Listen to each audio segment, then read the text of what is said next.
Okay, so let's look at the facts in Georgia. Let's suppose we are talking to a very inquisitive audience that doesn't want to believe the Russian arguments, that wants to know facts. Okay, here are the facts. The Georgian government decided to introduce some kind of legislation that would limit the activity of foreign-funded political organizations in Georgia. It's not about charity. I mean, if you come to Georgia to help, I don't know, people who are sick with AIDS, no one is going to question. It was about political organizations that had been influencing Georgian politics for more than 30 years. Let's face it, for many years. So basically, the legislation is copy-pasted from the American Foreign Agents Registration Act. And it's softer than in Russia. If some people tell you that it was copy-pasted from Russia, no, there is no criminal responsibility for not reporting that your political organization is financed from abroad. You will just have your license cancelled, your registration will be cancelled, but you will not be in jail. You will not have to pay fines. So, of course, it's much more globalist. I would not use the word liberal here, because liberalism, for me, is about something else. It's about freedom. It's not about someone from another country not knowing your circumstances, just paying money and buying your politics. And this is what the so-called foreign-funded NGOs are doing in Georgia, and they have been doing it in Russia under Putin for many years, until recently. Yeah. So who are the people who are protesting? Look at the newspapers in the West. Okay, let's not look at the Russian newspapers. Let's not look at the Georgian newspapers. Let's look at the newspapers in the West. Why did Georgia have protests in the last 5 years? Once they had protests because a Russian Duma deputy came to Georgia on a visit, and there was a so-called Orthodox countries conference held in the parliament of Georgia. Georgia is a Christian Orthodox country, just like Russia, just like Ukraine, just like Romania, just like Bulgaria. So deputies from all of these countries got together and they sat in the Georgian parliament. And according to the rotation rules, the Russian guy was the chairman this year. Before it was a Romanian guy, before it was a Bulgarian guy. Yeah. So he sat in the chairman's chair. And what happened? These foreign-funded NGOs and other Russophones, all foreign-funded NGOs in Georgia tend to be anti-Russian. I don't know why. So they summoned the crowd, which stormed the building, took out the doors, took out the windows, invaded the parliament, stopped the session of that Orthodox Christian meeting, evicted the Russian deputy out of the country, but that was just the beginning, because they continued to occupy the parliament, saying that they were doing the right thing. The government could not use violence against them because they were proclaimed freedom fighters, representing the people of Georgia. Okay, in a few months, they lost election again. Most of these people from the foreign-funded NGOs, they're also great fans of Mikhail Saakashvili, the guy who actually started the war in 2008. He tried to take back the two separatist regions, actually one of them, South Ossetia. Abkhazia, the big one, he planned to take later.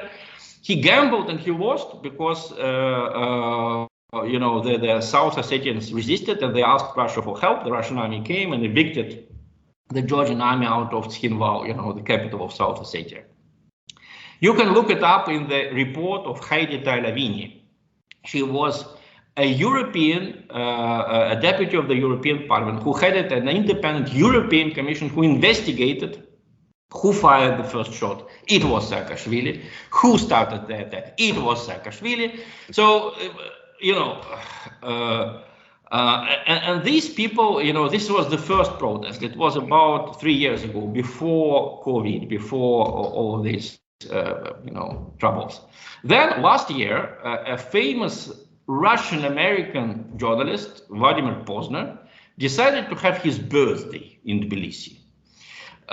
He was 80, so he invited lots of friends. I know he likes Georgian food.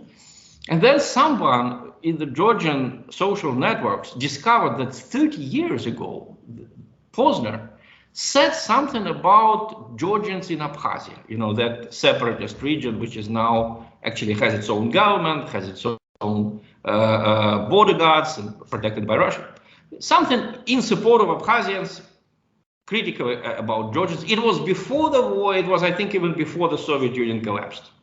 So an angry crowd, again, mostly these people from the foreign-funded NGOs, came to that restaurant, took Posner, 80 years old man, on his birthday, and carried him to the airport, put him on a plane, threw him out of the country with all the guests.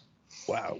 And again, this time the Americans could not say that this is the expression of the best feelings Georgian people had to offer, because Posner is an American citizen, and he is famous. He was famous making talk shows with Phil Donahue. So you could not possibly say, oh, he's a Russian imperialist who had his birthday in Tbilisi, provoking people. So now the same kind of people, when this law was discussed in the first reading in the parliament, they surrounded the parliament, started to knock on the door, say, we're going to kill you all, blast you all out. And again, the foreign media said, oh, this is the embodiment of democracy. These people, they're protecting their rights. And the parliament seeing that, the government seeing that, again, they backed off, because Georgia is very dependent on foreign loans. Again, you can get yourself in trouble. You can't get yourself in trouble saying all ugly things about Russia and Russians. You will only get more money. But if you say something bad about foreign-funded NGOs and about the practice of foreign-funded NGOs, you are in trouble. So the government ceded, okay, we're not going to discuss that law anymore. The crowd felt encouraged, as usual. So they started making new demands, like, we want the government to resign. Yeah. We want our own government. We want Saakashvili out of jail. Okay, Saakashvili put tens of thousands of Georgians in jail for petty economic crimes, like you did not register your kiosk properly, or you did not,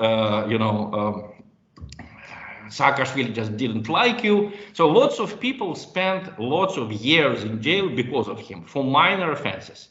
And of course, all of his political opponents, all of them spent some time in jail. So he was hated by a lot of people. When he lost election in 2012, his party, the United National Movement, lost the election. Immediately he had to flee the country because lots of people absolutely demanded him to be put in jail. Then he went to Ukraine. You probably remember the story. In Ukraine, he behaved like an idiot. He was made the governor of Odessa by Poroshenko, the thuggish Ukrainian president. Poroshenko praised Saakashvili. Poroshenko just reads American newspapers, so he said, oh, this is a genius of administration. We're going to have new Odessa, thanks to him. In 2 months, they quarreled, of course, because Saakashvili behaved like a madman, yelling at people, not being able to run anything. Any of our viewers who speak Russian, I know more people speak Russian than there are people speaking Georgian. Okay, just type it Saakashvili in Odessa, and you will see in any video that you'll see a mad person who cannot listen to another person for more than 2 seconds, not even objecting to him. Anyone who is not disagreeing, but anyone who is not saying, oh, Mikhail Nikolaevich, you're absolutely right, very true. This is the only thing that you can say. If you say, Mikhail Nikolaevich, you are absolutely right, but here is something, then he says, and I don't want to hear you. I know that you're a Russian agent. I know that you are bad. I know that you don't like my policies. I know that you don't like the initiative of the people. Absolutely mad person. So in the end, he was put by Poroshenko's people. He was put on a plane and just flown out of the country. And he ended up in Holland again. There's that strange wife of his who is Dutch and who somehow tolerates all of his very strange behavior. Mm-hmm. And then suddenly he arrives in Tbilisi, I think a year and a half ago, on a truck, like an illegal migrant in the United States, probably in a box of sardines or something. So he pops up in the middle of Tbilisi, he obviously expected that people would just say, oh, Saakashvili, you are back, you know, you are our president. Instead, he ended up in jail the next hour, of course. And in jail, he started to make all kinds of weird statements, absolutely requiring first to have power, you know, to be brought to the parliament. Then he met the people whom he had put in the jail there, and since then he only stays in the prison hospital. But the United States did not forget about him. The EU did not forget about him. They made it a condition: if Saakashvili is not released, Georgia will not be in the European Union. It will not be in the European Union anyway, but they also put that label on it, you know, unless Saakashvili is free, you're not going to be a member of the European Union. So basically, this is laughable. As usual in Georgia, it's a comedy that ends up as a tragedy. It is laughable, but it can have lethal consequences. So people are already fleeing Georgia, including our own courageous immigrants who came to Georgia thinking that, you know, Putin is bad, they don't want to live in Russia that is at war. So they went to two peaceful countries. They went to peaceful Israel, which is at war constantly for the last 70 years at least, right? And the other peaceful country was Georgia. And now you have a traffic jam at the entrance to Russia because these people are leaving Georgia in their cars, on trucks, understanding that something really terrible may happen. So this is the kind of democracy that the West installed in Georgia. And this is the kind of stability that you have under Western-backed governments. So, meanwhile, all right, the promise, I mean, the original issue here in the recent problem is over this law, like this FARA-style law, Foreign Agents Registration-style law, much weaker than the one in the United States, by the way, and clearer. The one in the U.S. is so nebulous that one of the leading law firms, international law firms in the United States, Skadden Arps, they ran afoul of it because they misinterpreted one of the regulations, and they had a multi-million-dollar settlement when they were prosecuted for it. The U.S. still uses this very aggressively. But they started with this. The government said, okay, to that and the other demands that were raised, and now they want the government to resign. This is exactly, well, it's what kind of what happened in Ukraine, except that the government actually reached an agreement with the opposition guaranteed by the West, and the next day there was a coup d'etat, and they abrogated the agreement. The issue there was they want the EU, it wasn't even entry into the EU, it was an affiliation agreement.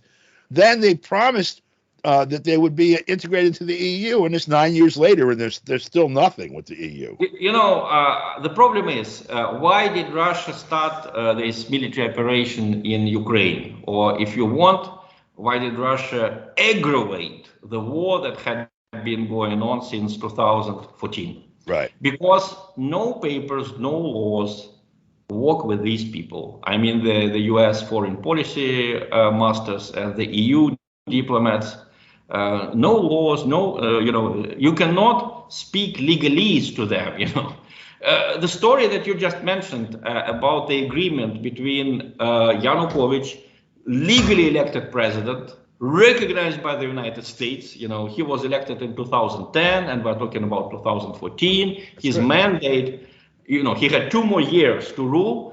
So he cut a deal with the violent opposition, which had already killed several dozen policemen. He cut a deal with them, guaranteed by France, Germany, and Poland, that they will stop violence. Elections would be held in a few months, in summer. Right. It was signed publicly on television. And then, the foreign ministers of France, Germany, and Poland left. And in 2 hours, the crowd, the Maidan crowd started the advance, and they burnt alive several people in that party of regions, the party that supported Yanukovych. Yanukovych had to leave because they would have killed him if they got hold of him. And then this paper, later, in a few years, when the issue was raised, I think by France, Poroshenko said, we can't find it. We looked through all the boxes, all the drawers. No. The dog ate It was my probably, homework. it was on television. We saw it. The text was published. Yeah. I don't know. Never seen it. So with these people, okay, how can you deal with them? What kind of international order are they establishing? Please note that the American politicians, they never speak about international law, because international law, they breached it in Iraq, they breached it in Yugoslavia, they breached it many times. They're talking about rules-based order. Okay, in that rules-based order, you can attack Iraq, you can attack Yugoslavia, your people can, cut the deals that are not fulfilled, your allies can guarantee these deals, The problem was that neither Germany nor France, and of course Poland, they never said a bad word about their position, which breached their guarantees, their promise. So basically, this is the reason why Russia and other poorer countries have to resort to violence, because this is what happens when papers do not work with these people. You tell me about the Foreign Agents Registration Act. In the United States, it was adopted in 1938, and it was directed against Japanese, not even against Nazis, Germans. and Germany, that's right. Right. But okay, I mean, we have seen during this terrible story with Russiagate, you don't need any proof, Right. to call Trump a Russian agent. To do that, you must be an idiot. Yeah, that's right. Instead, you get Pulitzer Prize. Yeah, right. Instead of being sent to an institution, you get Pulitzer Prize. And when the law, when the court established that there was no collusion between Trump's campaign and Russia, the journalists who got their Pulitzer Prize for exposing collusion, they kept it. The people from the New York Times, from the Washington Post, they kept their money, they kept their prizes. No one asked questions. This is the kind of respect that they have for court, for the rule of law. So basically, okay, with laws, there are laws, there is theory, but there is also practice. How are the laws applied? How are they implemented? So in that sense, the foreign policy record of the United States and the EU is so terrible that I'm sorry, they have no right to speak about international law now, because they destroyed it.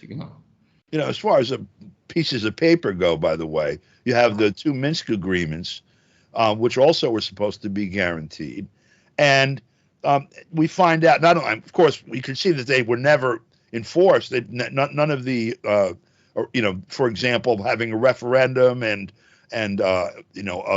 autonomy for the eastern provinces, none of that ever happened. Not even really a let up in the military action. And you find out later, they openly admit the only reason we entered into those agreements was so we had more time to arm, and we had no intention of honoring it ever. There's Merkel and Macron and probably anybody else you asked right now. So, why? How could you possibly? It's frightening too. Like, who is Russia going to negotiate peace with now? Well, the argument here is between two approaches to this situation. One approach is, just cut one face out of the picture. Russia and Ukraine, okay, two countries, one of them established in 1991, the other had existed for how many? 500 years. At least. During 300 years out of these 500 years, Ukraine was a part of Russia, at least most of it was a part of Russia, but that's nothing, the history is nothing. For us, what is important is what happened in 1991 and what we think should happen now, This is the attitude of totalitarian regimes and totalitarian ideologies to history. They don't care about history. You have to forget everything that happened before them. They set the new rules. You have a completely new world. Everything else is old thinking. It should be left as a tabula rasa. Speaking in Latin. So this is one approach. Russia and Ukraine, who attacked whom. The other approach is, to my mind, a much wiser one. Take a big picture. Since 1991, Russia has been having pretty good relationship with Ukraine, despite the fact that Ukraine, with more than half of its population ethnically Russian, speaking Russian, Ukraine seceded from Russia.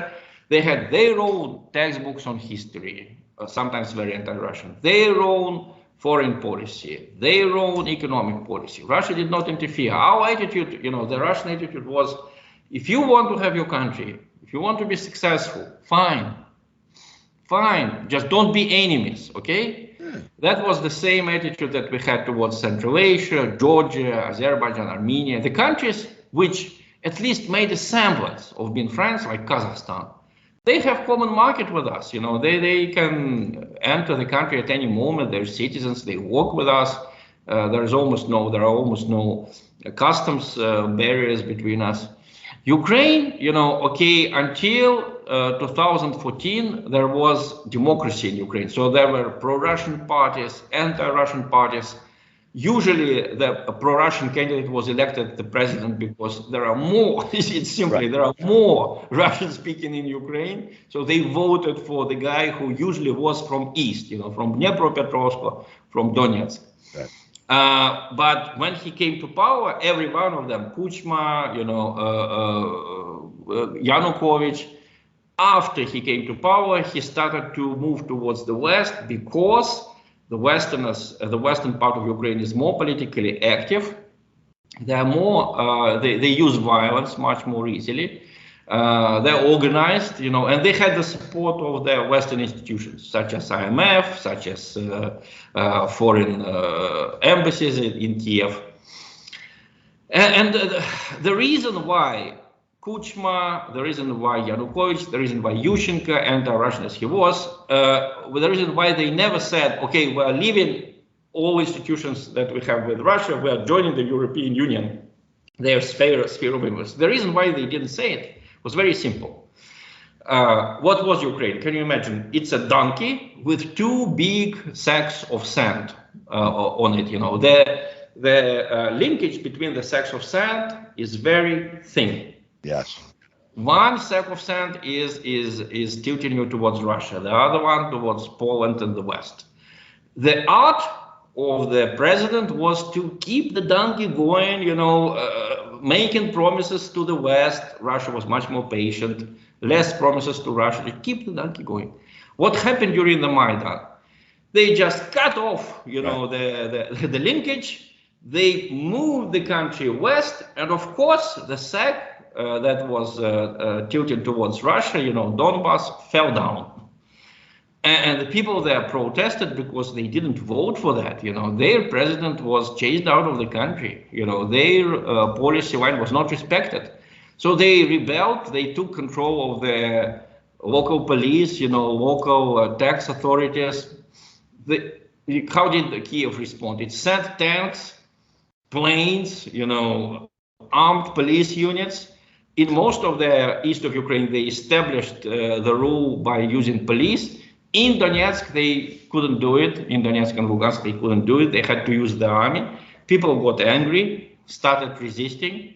Yes, I'm pretty sure that they got some of their arms from Russia, but mostly just arms. Without support of the local population, there would be no chance of prevailing over Ukrainian army, which was weak at the time, but still modern, still armed to teeth by Soviet weapons, and extremely cruel. So basically, that continued for 8 years. The Minsk agreements, which were supposed to give these people autonomy and preserve their language rights, as could be expected. Of course, France and Germany were not honest mediators. They were completely on the side of Kiev. Right. In the end, the situation was getting so dangerous because Ukrainian army got much stronger. This is the process that you have not only in Ukraine, but in all of these other countries. Why did Saakashvili decide to attack South Ossetia in 2008? Because South Ossetia did not have a state. They were a small piece of land with a few people running it, not recognized internationally. They could not buy weapons abroad. They could not organize training for their military legally. And Georgia was a sovereign state. They could buy weapons, they could get training. So Saakashvili felt like, okay, this is not 1991. Right. I can just destroy them because I have a real army and they have like some kind of militia. He attacked, and what could Russia do? Just to let a whole nation be destroyed, and that was happening during the first day of Georgian control over Tsinval. So Russia moved in and pushed him back.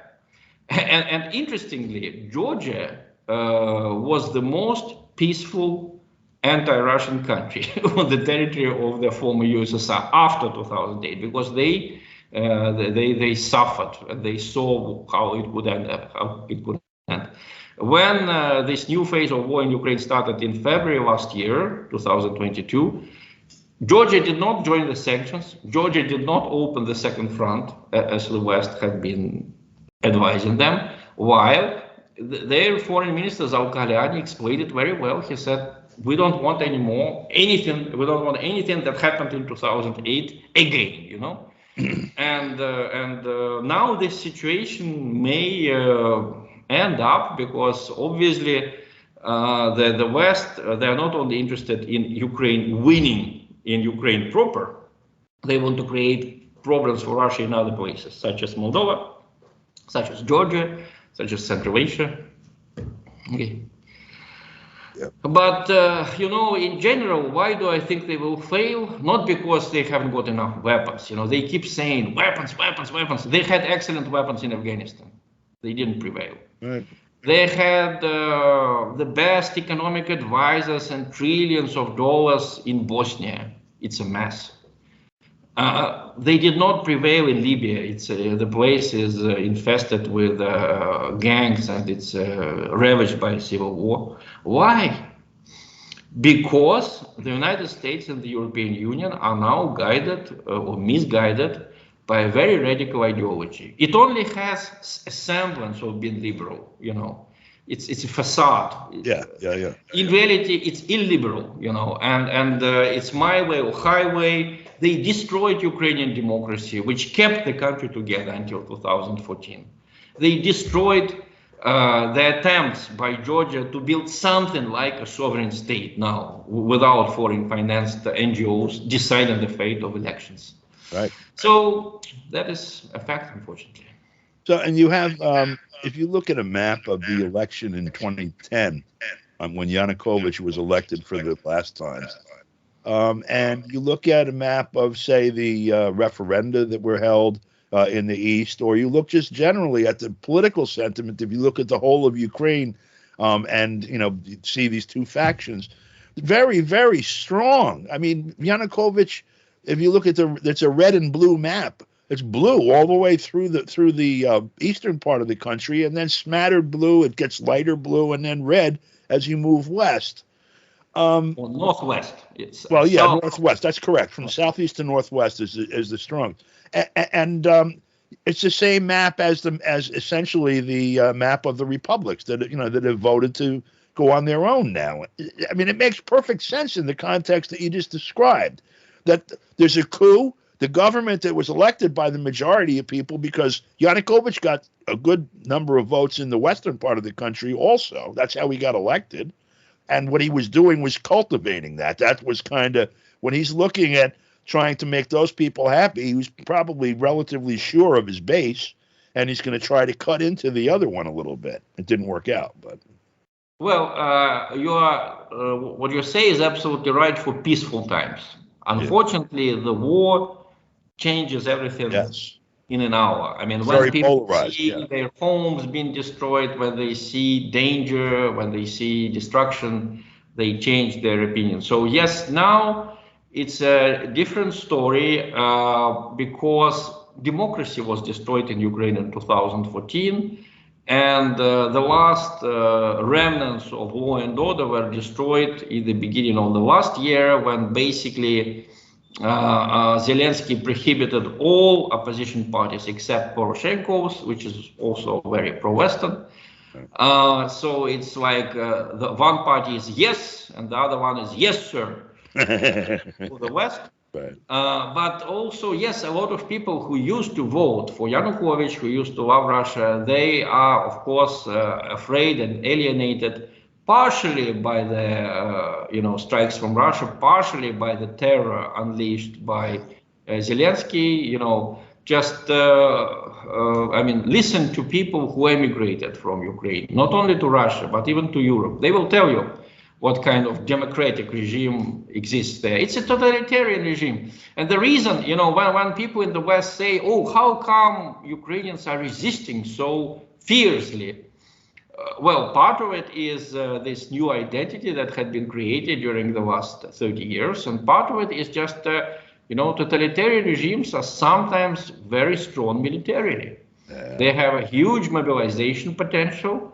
I mean, they don't joke with you. If you don't go to the army, you are not going to go to jail. You are going to be beaten up, and all kinds of bad things can happen to you.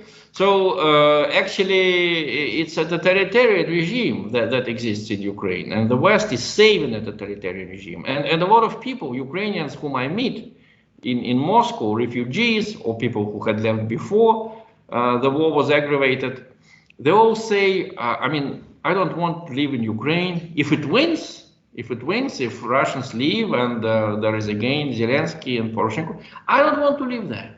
Not only because it's a devastated country, but because I don't want to live with people whom I consider responsible for all this destruction and suffering. Yeah. Even those of them who think that Putin made a mistake when he went ahead, some of them say he made a mistake because there was a small expeditionary force that went in, 150,000 men for a country of 40 million people. That's peanuts. But I think that happened precisely because Putin and his people, they didn't want a real war. They expected that the regime would crumble, probably wrongfully, probably they were misinformed by the emigres.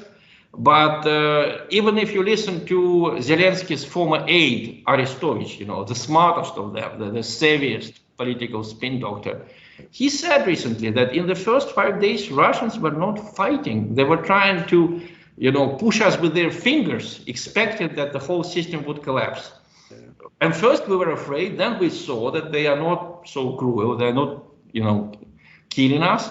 And we started to fight back. And this is when the initial plan, which was obviously to take hold of Kiev and to change the government, the so-called regime change, it was that moment when it was abandoned. And let me remind you that actually the war could end in March last year if Ukraine accepted, as Zelensky initially said, if it accepted to be a neutral country. What's bad about being a neutral country? Finland has been a neutral country until now, since the end of the World War II. It became the most prosperous nation on the earth. That's right.